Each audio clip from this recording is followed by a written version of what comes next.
If you put people in a scanner and tell them to just do nothing, just rest in the scanner, don't do anything at all, it turns out that there's a region in the midline of the cerebral cortex that's known as the default mode network that just lights up, that just all of a sudden gets very, very active.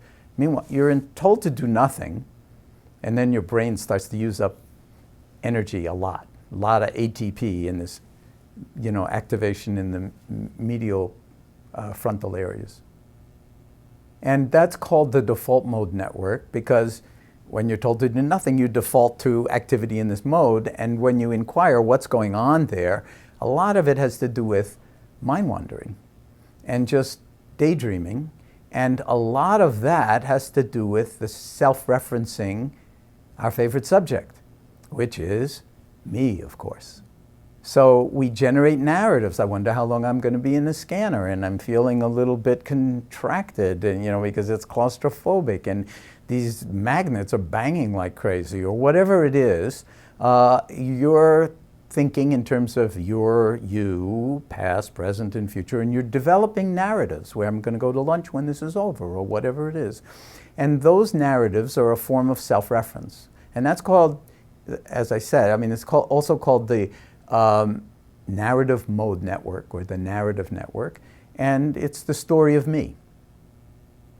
When you train people in MBSR, you find that another area of the cortex lights up, more lateral, after 8 weeks of training in mindfulness, and that area is associated with a region called the insula, and that doesn't have a linear time-based narrative. It's just the experiencing of the present moment in the body, breathing in, breathing out, awake, no narrative, no agenda.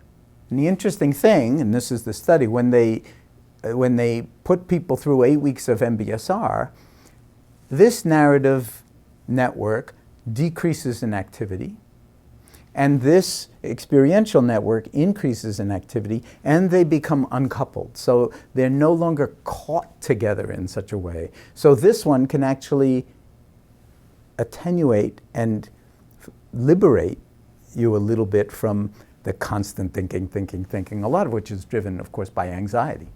And what's wrong with me? The story of me is often a depressing story and a fear-based story. We're like driving the car with the brake on, with the emergency brake on. And if we learn how to just kind of release it, everything will unfold